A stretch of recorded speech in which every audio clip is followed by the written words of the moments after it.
Hey guys, it's Victoria and welcome back to FemmeHead. Today we're going to talk about baby sleep. I'm currently sleep training a little Lincoln here. Actually, it's not so little, he's almost 6 months old, but I sleep train both my boys. I use like a pop-in method, which I'll talk about, and I'm going to talk about what I did differently with Lincoln from day one, like sleep-wise, go through my like sleep training schedule with the boys, talk about wake windows and naps and all the good stuff. Like it's all connected when it comes to baby sleep. Lincoln's hanging out with me right now instead of napping. I have noticed that since starting him sleep training, his naps have been like a bit off, so I need to stretch his wake windows, I'm pretty sure, but that's another story. So I sleep train both my boys. I think Theo was a week shy of 6 months and Lincoln was 5.5 months when I started sleep training him. I was like, boy's ready. He did like 2 12-hour nights when we were on vacation, and I was like, oh Lord, we are here. He's 3 months old and sleeping through the night. And then we got home and he was like, no, actually I'm not, Mom.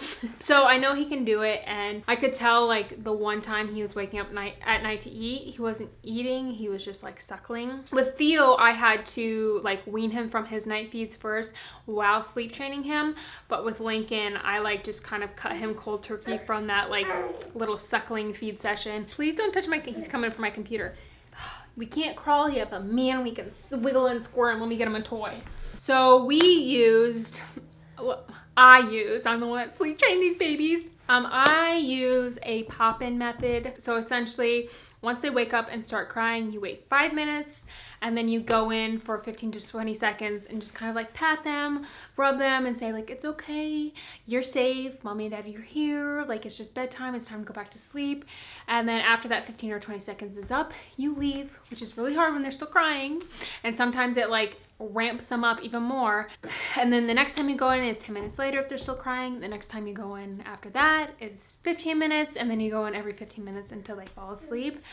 And to each their own. Like sleep training is definitely something that's so personal to each parent, and the type of sleep training you feel comfortable with is so particular to that parent and that child. But I feel very comfortable and confident in how we sleep train, and it has worked really, really well with both boys within a couple nights. When you initially hear of sleep training, especially if you have kind of like a rough sleeper, from like the 3-4 month mark until we sleep trained him, it was so difficult. He was up all the time. He wouldn't take a pacifier, so the only way for me to like get him back down was to let him like breastfeed and just suckle on me.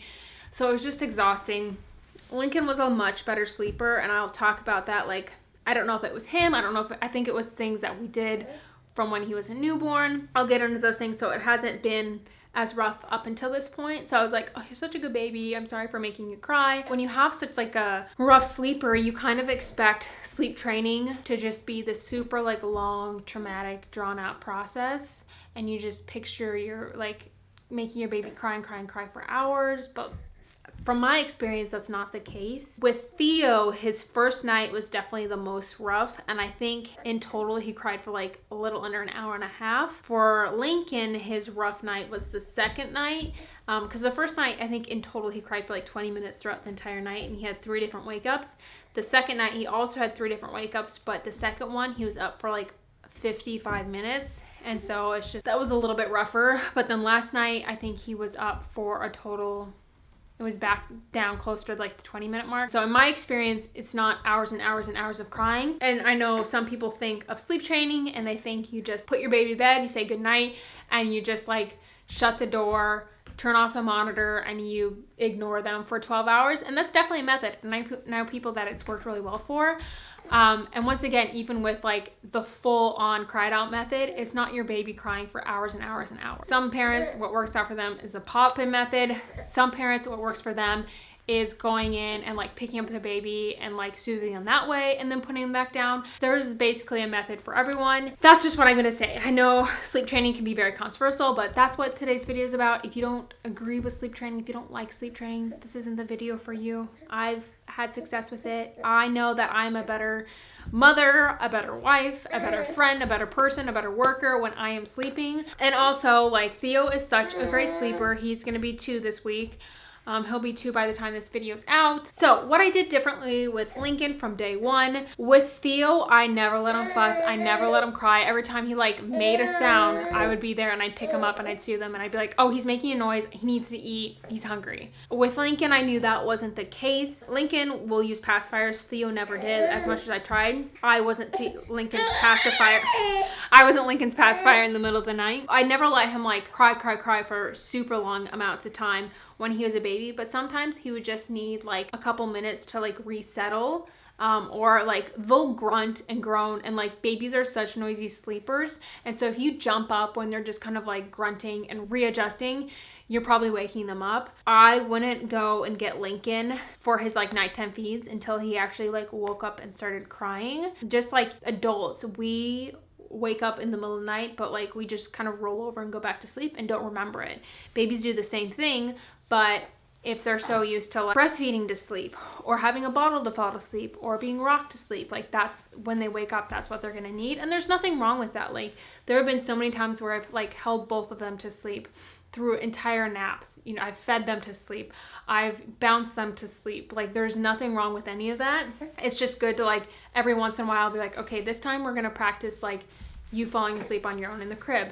And with Theo, I never, like, you always hear the, like, put them down to sleep, drowsy but awake, drowsy but awake. And I was like, what the F does that mean? Like, that is impossible. He would always fall asleep, like, breastfeeding, and I could never put him down drowsy but awake. But you can kind of, like, wake your baby up a little bit if they fall asleep breastfeeding so they can finish that feed, get a full feed, and then you put them down where they're, like, tired but awake. And there's nothing more satisfying as a parent than, like, watching your baby essentially put themselves to sleep.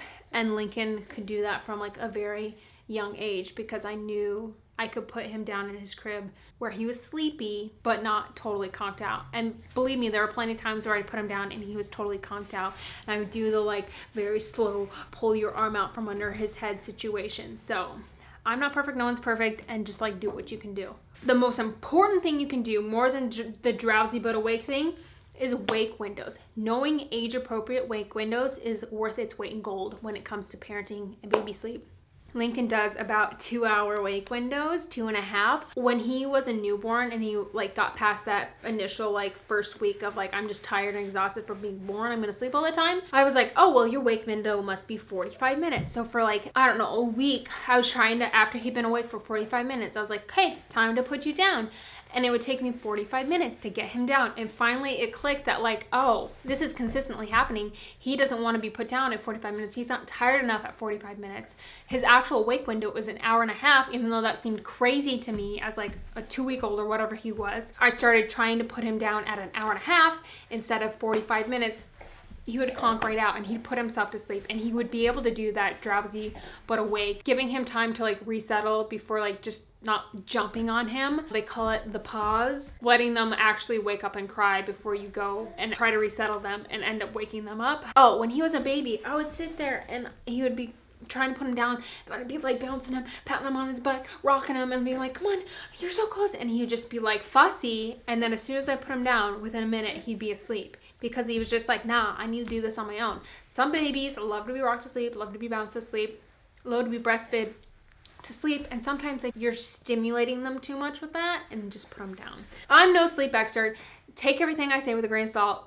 This is just like, I'm sharing my experience and like what's worked for us. I will share the boys' like actual wake up pop-in schedules so you can see like what a realistic sleep training schedule actually looks like, that it's not just them crying for hours and hours and hours. That is that. We are on night 4. Well, this will be night 5 of sleep training for Lincoln, and yeah, he's a little champion. I feel very confident. That's what I have to say about sleep training, what we've done differently for Lincoln, and yeah, all around, it's going really well. I can't wait to like be sleeping again. And then I talked about this after sleep training Theo, is like I had to sleep train myself, because you get so used to waking up throughout the night, your body continues to wake you up even though your baby's sleeping 12 hours, 11 hours, whatever it is. I've got to sleep train myself now that Lincoln is sleeping through the night. Thank you so much for watching today's video.